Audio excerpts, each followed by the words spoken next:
Dalam nama Bapa dan Putra dan Roh Kudus. Amin. Allah yang berbelas kasih, sabda-Mu adalah terang dan pelita hidup kami. Bimbinglah kami oleh Roh Kudus-Mu. Amin. Shalom, Bapak, Ibu, dan saudara-saudari dalam Kristus Yesus.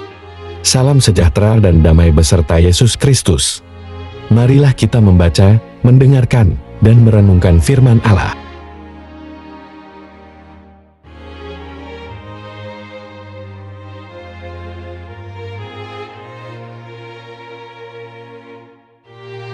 Bacaan pertama. Bacaan dari surat Rasul Paulus kepada jemaat di Tesalonika. Saudara-saudara, akan usaha dan jerih lelah kami, sementara kami bekerja siang malam, supaya jangan menjadi beban bagi siapapun juga di antara kamu. Kami memberitakan Injil Allah kepada kamu.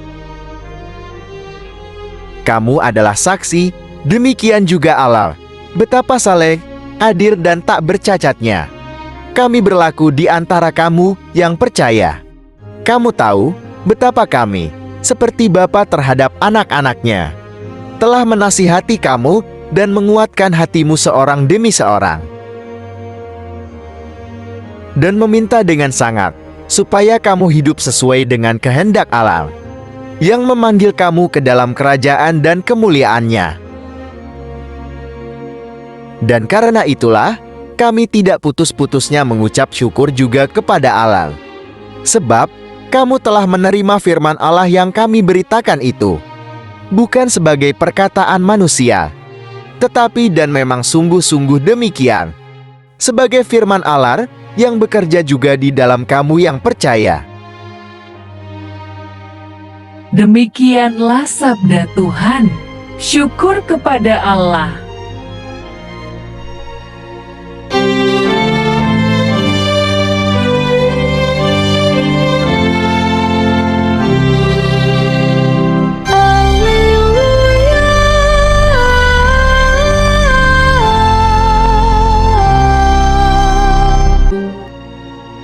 Sempurnakanlah cinta Allah dalam hati orang yang mendengarkan sabda Allah.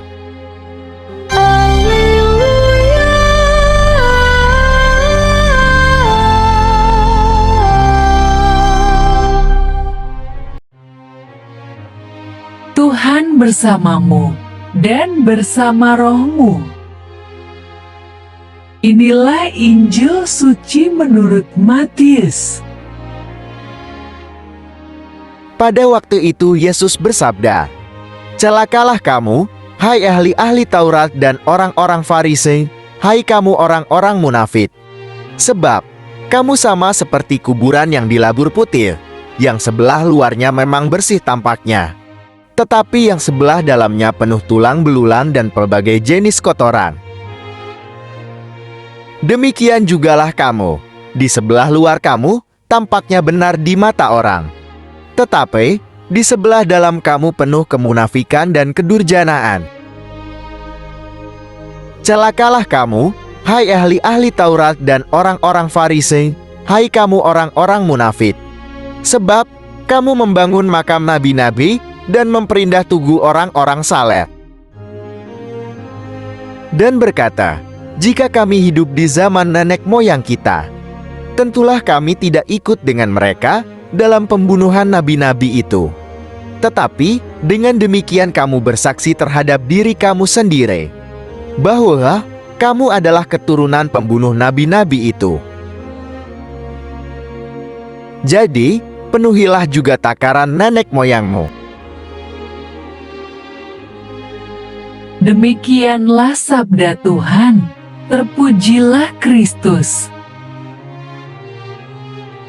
Renungan Injil. Bapak, Ibu, dan saudara-saudari dalam Kristus Yesus, bacaan Injil hari ini tentang kecaman Yesus pada ahli Taurat dan orang Farisi, yaitu mengenai hal sebagai berikut.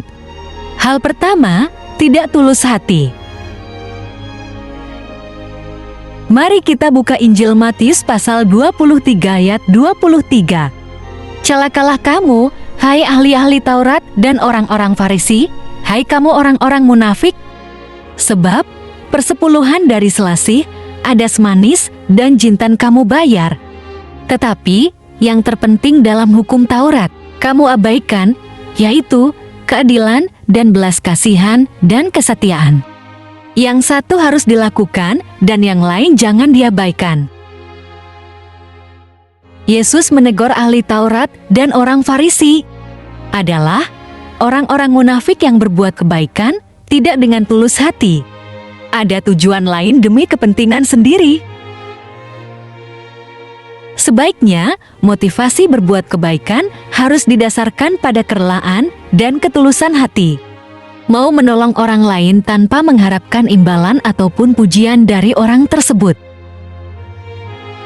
Sikap mau berbagi pada sesama adalah suatu sikap kemurahan hati yang menjadi gaya hidup kita sehari-hari.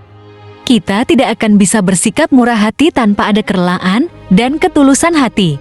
Sebab, apa gunanya kita berbuat kebaikan, namun di sisi lain kita juga berbuat hal-hal ketidakadilan kepada orang lain? Apa gunanya banyak melayani kepada orang lain, namun di sisi lain kita kurang peduli kepada suami atau istri dan anak kita? Segala sesuatu yang kita kerjakan hendaknya mengandung hal-hal yang bersifat keadilan dan memiliki hati yang penuh belas kasihan serta tetap menjunjung tinggi kesetiaan. Keadilan. Mari kita buka Injil Yesaya pasal 1 ayat 17. Belajarlah berbuat baik, usahakanlah keadilan, kendalikanlah orang kejam, belalah hak anak-anak yatim, perjuangkanlah perkara janda-janda. Kesadaran bahwa kita tidak dapat hidup sendiri tanpa orang lain, maka kita tidak akan bersikap semena-mena pada orang lain. Karena kita pernah ditolong orang lain ketika kita sedang ada masalah atau saat keadaan hidup kita sedang susah. Kesetiaan. Mari kita buka Injil Amsal pasal 3 ayat 3. Janganlah kiranya kasih dan setia meninggalkan engkau. Kalungkanlah itu pada lehermu, tuliskanlah itu pada loh hatimu. Bapak, Ibu, dan saudara-saudari dalam Kristus Yesus, banyak orang beriman tersandung pada ketidaksetiaan yang disebabkan adanya benturan antara keinginan menyenangkan diri sendiri dengan keinginan mematuhi perintah dan kehendak Tuhan. Hal kedua, tidak bersikap jujur apa adanya. Mari kita buka kembali Matius pasal 23 ayat 24-26. Hai kamu pemimpin-pemimpin buta, nyamuk kamu tapiskan dari dalam minumanmu, tetapi unta yang di dalamnya kamu telan. Hai orang Farisi yang buta, bersihkanlah dahulu sebelah dalam cawan itu, maka sebelah luarnya juga akan bersih.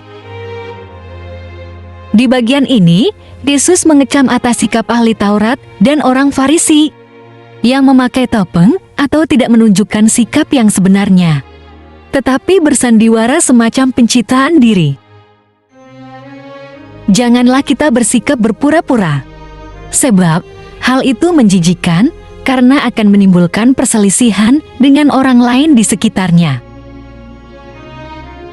Apakah kita yang mengaku umat beriman kepada Yesus, tetapi sikap kita dalam melayani keluarga kita maupun melayani orang lain tidak mencerminkan sikap rendah hati mau melayani seperti yang Yesus tunjukkan dalam pelayanannya?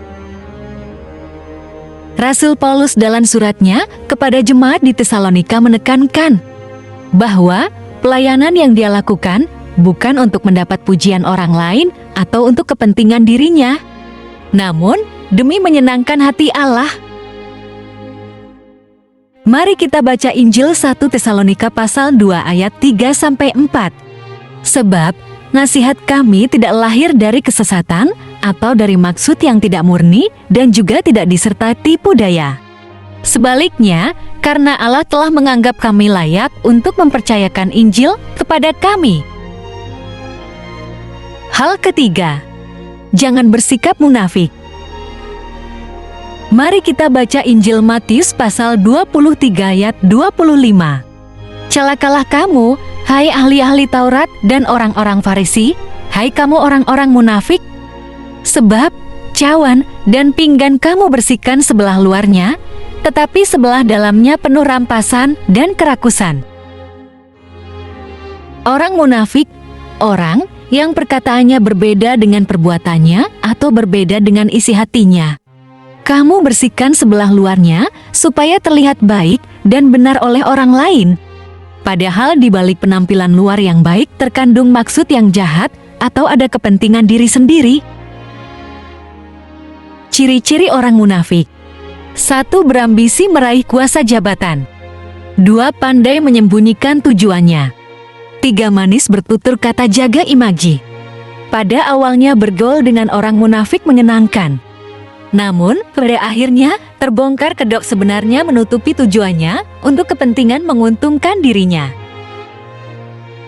Orang Farisi dan ahli Taurat paling lihai bersikap munafik dan Yesus tahu hal ini, sehingga menghardik dan mengecam mereka dengan berkata, "Celakalah kamu, hai ahli-ahli Taurat dan orang-orang Farisi, hai kamu orang-orang munafik." Perbuatan kemunafikan mereka terlihat jelas. Padahal mereka adalah golongan orang beriman yang terkenal ahli tentang kitab Taurat. Mari kita buka kembali Injil Matius pasal 23 ayat 3. Sebab itu turutilah dan lakukanlah segala sesuatu yang mereka ajarkan kepadamu. Tetapi janganlah kamu turuti perbuatan-perbuatan mereka, karena mereka mengajarkannya tetapi tidak melakukannya. Makna renungan hari ini, Tuhan itu Maha tahu segalanya mengenai diri kita, oleh sebab itu hendaknya kita menjaga sikap dan perilaku kita di hadapan Tuhan dan segala hal kita kerjakan pada hari ini. Lakukanlah dengan ketulusan untuk menyenangkan hati Tuhan. Marilah berdoa. Allah Bapa, sumber pengharapan, Engkau telah mengikat perjanjian dengan semua orang melalui Yesus yang terurapi. Semoga kami selalu berpegang teguh pada Dia dan berkembang menjadi umat yang patuh setia. Dengan pengantaraan Yesus Kristus, Putra-Mu, Tuhan kami yang bersama Dikau dalam persatuan Roh Kudus, hidup dan berkuasa, Allah sepanjang segala masa. Dalam nama Bapa, Putra, dan Roh Kudus. Amin. Terima kasih sudah mendengarkan dan merenungkan firman Allah. Jangan lupa subscribe dan jangan lupa juga aktifkan loncengnya. Terima kasih, Tuhan Yesus memberkati.